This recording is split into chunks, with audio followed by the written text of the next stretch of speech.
باب 5 فصل 6 درس 8 كمنهاج المسلم. رابعا ما يبون أن يعز الحاكم الدنيا وواجهته مؤجة الزوج مودي بؤن بمثل قول رسول صفة ما كوجين الله صلى الله عليه وسلم أيما رجل do teddungal mon kala gorko jahada yedduɗo waladahu ɓiɗɗo mum haramo ande ko ɓiɗɗo makko o daro innana ɓiɗɗo makko wawata wale kanko yanzuru ilayhi mo darde faade o ɗo ɓiɗɗo bi mana mo suti o ɓiɗɗo legoy awa legoy himo filli andi ken ɗum ɗo ko ɓiɗɗo makko ni tajaballahu minhu Allah haray heedoya e makko no heediri ni ɓiɗɗo on Allah heedoya e makko o fadahu o hersinoyamo ala ru'usil awwalina e hoore ko e additiɓe ɓen wal akharina e sakkitiɓe ɓen wani e zawjata e don tigi wajoto ɓeygu ngun taw moƴƴo be kawli rasul sallallahu alaihi wasallam ayyuma imra'atin kala do sonnajo dakhalat natuɗo ala qawmin e dow yimɓe man laysa min dakhalat naaduɗo ala qawmin e dow yimɓe man laysa minhum ommo jeyaka e maɓɓe bi mana kala yawɗo ɗaɓɓoy bobo hun nokkugo addinade e nder famille inni kum bobo hun ko ɗon jeeya fa laysat min allahi haray on ɗon kadi o laatake immorde kalla fi shay'in hay e hunde walan yudkhilaha aljannata Allah nadatamo aljanna. khamisan jamunu an yufarriqa ko nde sendidirta bayna makko ne maɓɓe fala yajtami'ani hara ɓe hawtodirta ba'du hande kadi ɓe mana ɓe jomminirta hande kadi li qawli sallallahu alaihi wasallam almutala'inani huɗodirɓe ɓen ida tafarraqa si ɓe serti la yajtami'ani ɓe hawtodirta abadan poma hande kadi. sadisan jeega won ɗum yanta fil waladu ɓiɗɗon haray ko riweteɗo e gorko on hande kadi pilli an saabu ko ɓe huɗidiri kon ko riweteɗo min zawji immorde e gorko almula'ini huɗidiraɗo on e muɗum fala yatawarasani ɓe ronnidirta o noddatamo baba wala yunfiqu alayhi o dépensatamo gayra sona to annahu koni yu'amalu o gollidira e makko ihtiyatan ka renagol mu'amalatal ibni gollidande ɓiɗɗo fala yadfa'u ilayhi o jonnata e makko zakata zakka yiltoɗen seeɗa gayra sona tun annahu no kanko gorko on yu'amalu o golliday ihtiyatan ka renagol o golliday e oɗo paykum mu'amalatal ibni gollidande ñaano goɗɗo gollidirta e ɓiɗɗo mum masalan misal fala yadfa'u ilayhi zakata o jonnatamo zakka o ithbitu ino tabita almuharramiyati e bimana almuharramiyati piiji harmuɗi ɗin fof kadi tabitinte baynahu wa bayna awladihi hakkude makko e ɓiɓɓe makko heditiɓe masalan ɓeya fof konte tekkonti bandiraɓe makko wala qisasa baynoma yettodiral wonata kadi hakkudeji maɓɓe wala tajuzu dagotako kadi shahadata seedi tanagol kullin goto kala min huma maɓɓe lil akhari wonande oya wa yulhagu ƴeŋinta bi ummihi e yumma makko fatarisuhu o rona yumma makko rona mo yarisuha kankadi o rona yumma makko li qada'i rasulillahi sallallahu alaihi wasallam sabu ñawugol ne laaɗo Allah fi waladil mutala'inina fi ɓiɓɓe ɓeɗo huɗodirɓe annahu ko kanko yarisu o ronay ummahu yumma makko watarisahu yumma makko kadi ronaymo. sabi'an jeeɗiɗaɓum ɗum ida kaddaba zawju so tawi woni moodi on fennitoyi nafsahu hoore makko fima baado ɓaawo ɗum o innoyi he o ɓiɗɗo ko ɓiɗɗo annani lahika bihil walad aray ɓiɗɗo jonnitetemo aray ɓiɗɗo jontetemo kono noon awa haray o piyete joni piggal ɗaɗuf on ɗumana toñe ko toñuno ɓeygu makko kon haray o piyete ngal ɗon piggal kono haray ɗum ɗon hollali hani kanko e ɓeygu makko mo huɗidiri on e mum ɓe wontide famke ka. almadatu sabiyatu windande jeeɗiɗa ɓere nden fil idadi no yewta en fi eddaji ɗi awalan ta'rifu andingol en ɗum al iddatu edda hiya ɗum al ayyamu ko ñalɗe allati ɗin tatarabbasu ɗi tawata hen habbito fiha e muɗum al mar'atu sonnajo al mufarikatu accitaɗo li zawjiha e jungo mawɗi makko fala tatazawwaja hara o jombaka fiha e nder on dumunne ɗon wala tata'arradu li zawji hara o weeɓitanaki mawdi few. saniyan hokkumo ha ñawre mum nden al iddatu ko wiyete kon edda wajibatun ko waɗɗi ɗum ala kulli mufarikatin e kala accitaɗo li zawjiha wonande mawdi mum ta ko accitiraɗo bi hayatin gurdan aw wafatin mamayde li qawlillahi ta'ala wal mutallaqatu seedaɓe yatarabbasna bi habbitan bi anfusihinna wonkeji maɓɓe ɗin salasata quru'in wa qawlihi ta'ala walladina ɓe yatawaffawna wareteɓe minkum moɗon wa yadharuna azwajan yatarabbasna bi anfusihinna arba'ata ashhurin wa ashra illa al mutallaqata so nahara kon accitaɗo qabla dukhuli ko adi o naati dede biha e muɗum suudu fa innaha ano on ɗon la iddata ala yara e on ɗon mara edda ko eddinoto kama la sadaka lawano woniri kadi taŋi ala nama wa innama laha andu ko waɗani on almutatu ko dakmitede ha moƴƴa mi mana ko okkorede dépense fande yinne moƴƴa yaade mo mahin ka kuudu ley ɓen ikhtalafa ino lutoɗiɗo ahlul ilmi jomiraɓe ganda ɓen fi hukumil muta fi ñawre muta hal hiya li kulli mutallaqatin tawsi ɗum ko kala e accitaɗo aw hiya li ba'dil mutallaqati ka ko yoga e accitanɗeɗi ɗin dunal ba'di ko wori yoga summa hal hiya refti tawsi tawi ɗum ɗon wajibatum kadi ko waɗɗi ɗum aw mandubatum ka ko yiɗa ɗum hara jomiraɓe ganda ɓe no lutodiri e muɗum e yiɗin yewtireji wonɗi ley ɗum fof ko seɗuɗi sendidiri fi ɗum kono e wata addude ɗum fof ɗo mahin hoten ka darsu men dow li qawlihi taala wonande daalol allah ya ayuha alladina amanu ida nakahatumul mu'minati so tawi woni on jombi rewɓe gomɗumen summa tallaqtumuhunna rekki on accitiɓe min kabli an tamassuhunna ko adi on memudeɓe fama lakum haray alanaw alayhinna e maɓɓe min iddatin ta'taddunaha famatti'uhunna wa sarrihuhunna sarahan jamila salisan hikmatuha ñawre mum nden nafoore mum nden al hikma no jeeya e nafoore fi mashru'iyati l idda to sar'inegol edda on ma yali ɗi pilji wonɗi hade to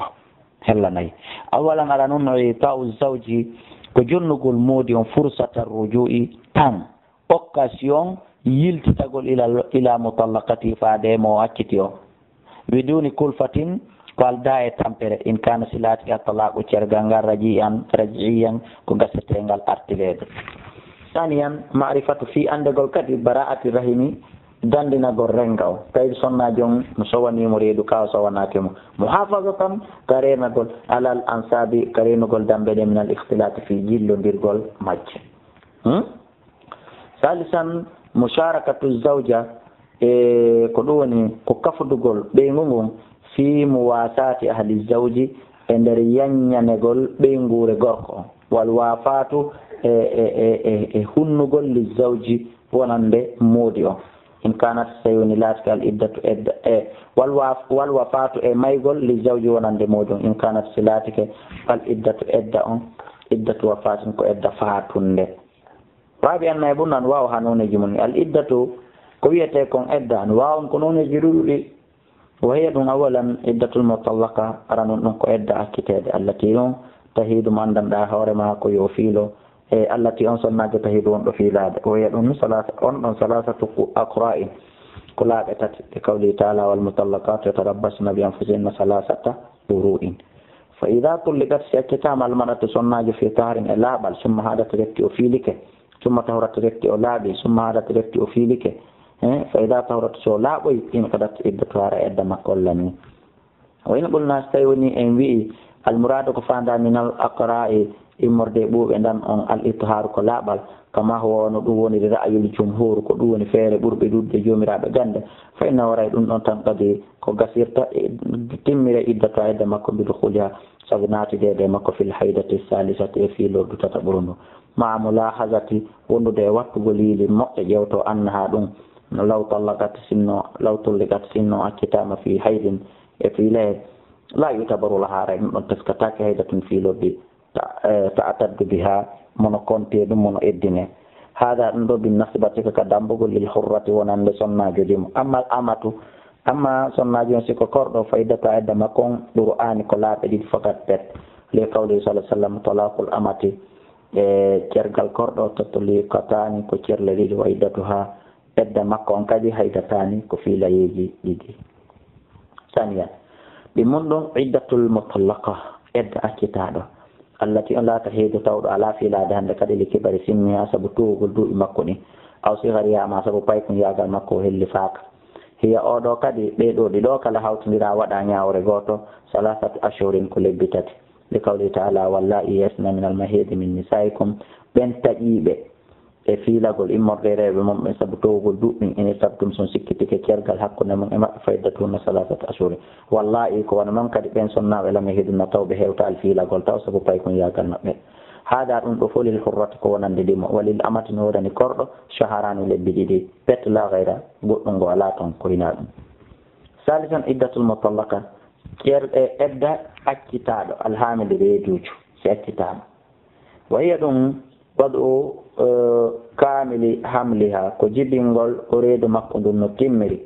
hurratan aw amatan foti ko korɗo foti ko dimo si woni tun o accitama ko sowiɗo edda lanni wonyande jibini li qawli ta'ala ulatul ahmal ajaluhunna an yada'na hamlahunna. رابعا عدة المطلقة عدة أكتاد التي أنت حيض وانت في لاد وانقطع تجحيدها في لا يمكن لسبب سبب معروف أنداد أو غير معروف ما هروناك أندا. إن كان سلات كأن إطاع هيدها تجبل في لا يمكن لسبب سبب معروف أنداد وذلك أن كريدان كون موينينغول أو مرض ما نوناركو وندي مكو فإن نارا أن تنتظركو هبطودو أو دتل هيدي رتبل في لا يوم وتعتد به o konta ɗum ɗon o eddinora ɗum ɗon wa in taala zaman haysi zaman ngon jooti ko tuma fiilaye on ari wotinni ko tuma o fiili laaɓi o konte goo ko tuma o fiilte o laaɓi o konte ɗiɗi hay say hakkunde fiilayeji ɗin neebi nasino faamade on kana so laatike li sababin ko sababu gayri zahiri hara o naafiyeño ɗo hara en annda ko kali yiyanɗam masala itaddat bisanatin haray on ɗon ko yo jooɗo edda hitande enna 9 ashuri hay lebbi jeenayi muddatul hamli embere ko sowi ɗon gasata fiilade kon wa 3 ashurin ɓeydita ɗon lebbi tati kadi lil iddati wonande eddan woni hitande walamatu korɗo ta taddu ko eddinotoɗo bi hada 10 shahran lebbi 11 liqidai umar sabu ñawre sayyidina umar ibn al-khattabi bi hada ɗum ɗo baynal ansar hakkunde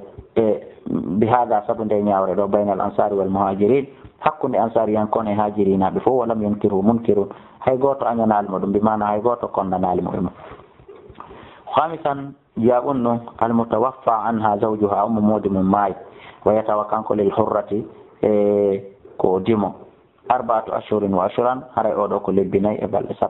walil amati no edda kadi wonande korɗo mo modi mum maayi shaharani ko lebbi 2 wa 5 layalin ko lebbi 2 e balɗe 5 لقوله تعالى سبحانه الله والذين بين يتوفون ما منكم ويذرون أزواجا يتربصن بأنفسهن 4 أشهر وعشرا من سورة البقرة فاهمك كا طيب سادسا جيغبون عدة المستحادة إدى جارغادو إذن عندي كون جارغادو كا وهي التي كون جارغادو كو نون لا يفارق الدم وتاتا على سير دي ينفر إيان لأنه أرجكم نفسن جفوك ما يسمى بمسك يجل فإذا كان سلات كدمها جيجا مكونا يتميز هدان سيرتي عند من الاجتهادات هدان سيرن لديجا في ليوم أو كانت لها ماهن لاتني نوم عادة نيبي تعرفها مو أندنو فإنها ريكان كتعتدك يؤدن بالإقراء سبلابده إن كان سلات كدمها جيجا مكونا غير مميز وناسن دندرنا ولا عادة لها أو مرانو كدي آدم وأندي كمبتدات موين فؤتون مثلا اعتدتك يؤدن بالأشهر بالأشهر كيو إدنور لبدي أي 3 أشهر لبدي تتي كالعائسة وتجيدو صناجة تجيدو والصغيرة صناجة تسوق وهذا الحكم دو نياوري مقيسا كميسيران على حكمها إدو نياوري مكن في الصلاة كجلد. سابعا جئت بنو إدتو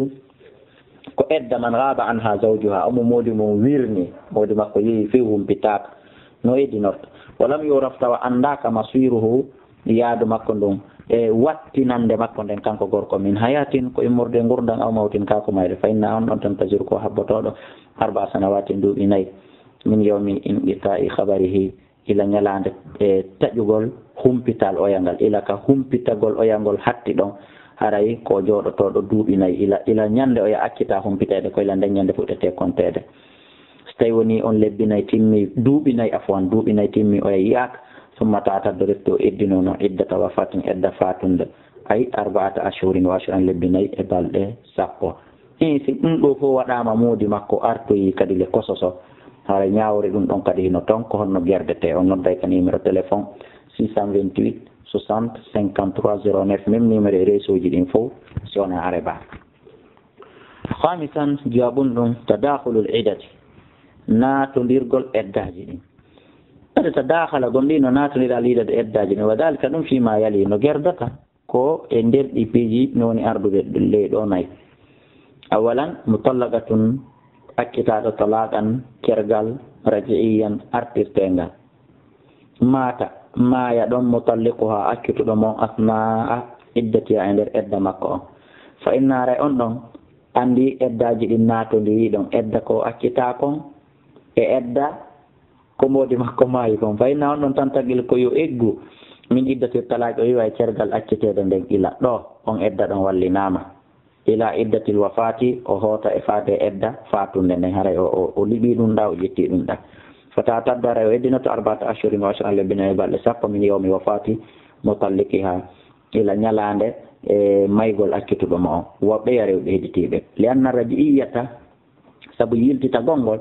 laha hino wodani ɗum hukmu zawjati ñawore ɓeyngo ngon bi khilafil ba'ini luutodiri e accitaɗo cergal woɗɗindiral ngal tawata wawata ka artirede e nder edda on fala tantaqil haray on ɗon o wawata eddude iddatu wawata eggude iddatu ha edda makko e cergal ngal o yaha egga e edda e fatunde iri ko waɗi arrajiiyatu e yiltiteteɗo mbi mana ruttiteteɗo jo accitaɗo cergal ruttitetengal warisatun ko ronnay ɗum wal ba ino woɗɗitinaɗo on noon la irsala on ɗon dondi alanamo ثانيا مطلقة accitaɗo e taddat o eddino bil haydi sabu fiila fahadat o fiilo haydatan fiilande o haydatan ma fiilande ɗiɗi ثumma isati refti o taƴo minal haydi modde fiila e hande kadi o wonta tawa woni jomiraɗo duuɓi towuɗi fa inna on noon tan tagil o eggay ilal itidadi faade eddinorgol bil ashuri e lebbi fata tad o egga e eddinorgol fiilaye o yaha e egginorgol eddinorgol lebbi fata taddu o eddino salasata ashuri lebbi tati salisan mutallaqatun accitaɗo sahiratun tosoko lam tahtaydu ba'du ta o meeɗali fiilade andi oɗo ko lebbi hani eddinorde aw kabiratun ma ɗum nayejo aisatun taƴiɗo fes e eddinagol e taddat o andi ɓeɗo fof ko eddinorayɓe bil ashuri lebbi falamma maga shahrun yiya ha lewru feƴƴa tun aw shahrani ma lebbi ɗiɗi tun min iddate immorde e edda makko ra'ati dam o yiya ƴiƴam jiwon kon fuɗɗa fiilade ma o sonnaje taƴƴinoɗoɗa e fiilagol few kono le fiilayi e fa innara on noon kadi tan taqil o egga minal itidade e eddinorgol bil ashuri lebbi ɗin ilal itidade o yaha e eddinorgol bil haydi fiilaye haɗa ɗum ɗo fima ida lam tatimma toujours ko konko tawata si tawi woni timmali al iddatu edda bil ashuri sabu lebbi amma ida tammatil iddatu amma si edda on timmiri lebbi summa jaa al haydu refte fiila e ari haray lanni fala ibrata bi haray considirgol ɗum ɗon taskagol ɗum ɗon ala irtumane tawno iddatu ha edda makko kadi intahat timmina kono noon kadi wonɗo eddinorde kadi e fiila si woni ɗum ɗon kadi o continori ɗum ɗon ha gasi laaɓi few fiila e acciti haray ɗon kadi lanni gasude rabi anna ɓunɗo mutallaqatun accitaɗo shar'at natanɗo fil iddati e nder edda bil ashuri lebbi awil aqra'i ma laaɓal wasma adalika e nder ɗum tun zahara laha feeñanamo hamlu reedu ɗo ando jeka kaari ko soyiɗo faynaray oɗo kadi tan tagil ko eggo ilal itidadi faade eddinorgol bi wadi il hamli ko yaha faade sabu jibingol reedu mi mbana o iwa e eddinorgol lebbi ma laaɓe o yaha e eddinorgol reedu yagal li qawli taala wa ulatul ahmali ajaluhunna an yadana hamlahunna sabu ko nelaɗo maki ɗum ɗo kon tan mbi hani findinandeji ɗiɗi no woodi fil istibra'i ara noon ɗum ko fi dandinagol renga o yajibu no waɗɗi ala man malaka amatan on marɗo korɗo e yuuta o misulamo tata yeru muɗum hino gase yottede mbaldi be ƴewajin e kala bange aw johil milki e bangeji jeeyangal allah yataha nde o yottotako e makko hatta yastaburi aha ha o dandinamo taw bimana ha o humpito renga makko on so tawi woni ɓiɗɗano toon masi ala in kanat so tawi woni o laatike tahidu himo fiilade o acca ha o yiya e fa bi haydatin o acca o taskora sabu fiila e bimana o acca ha o fiilo o laaɓa in kanat so laatike la hamilan kadi ko reedujo sabi wadi hamli ha o acca ha on jibina reedu mum ɗo wa in kanat so laatike la tahidu ala fiilade le sigarin sabu paykun yagal awli kebari mana yeewu o acca tun ɗo fa bi muddatin dumunni on seeɗon yeta akkadu waway kun tentinede ma hawnude mum min adamil hamli wondude e wasegol reedu ma tabutugol reedu ta sabu kundu mum ni honɗon masala noon lewo lebbi ɗiɗi wawete andede so tawini ko reedu ma sina e kawli salah sallam laatu taw hamilun reedujo yiidetake mbaldi so tawi a nanguimo a heeɓimo korɗo ko reedujo hatta taɗa ha o jibina wona ɓeygu ma reedujo fandade wala gayru hamilin wona mo wona reedujo kadi hana yiidede hatta tahida ha o fiilo hiida tan fiilande fiyo anda way bobo alaka reedu ton kama yajibu wana waɗɗuri kadi ala man wuti'at e dow on yiidaɗo mbaldi minal hara'iri himmorde e rimɓe be shibhatin sabu jiɓaye aw wasbin ma ɗum jattugol aw zeniyin ma zinugol an tastabri'a e nde on ɗon kadi dandinete kadi salasati aqra'in laaɓe tati masalan in kanat solati tahidu himo fiilade aw bi salasati ashurin ma lebbi tati in lam takun sawino laataki tahidu no fiilade masalan wabi il himli e sabu jibingol reni in kanat solati hamilan o sowiki masalan si tawi woni ɓeygu ma ko dimo ɓeygu ma kadi ko ɓeygu ma kono Allah dandu bandi ataka mo yana e makko haray ɗon a hana yiidude e makko mbaldi ha dumunni hum feƴƴa anden o ƴettanano ɗi bandiji ɗa reedu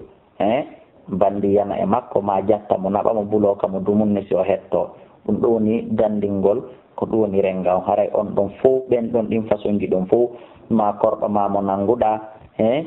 mo heɓuɗa ko korɗo foti sooda korɗo ma nanga korɗo kadi haadi adda haray ɓen ɗon fof acca ha ande so ɗi sowiɓe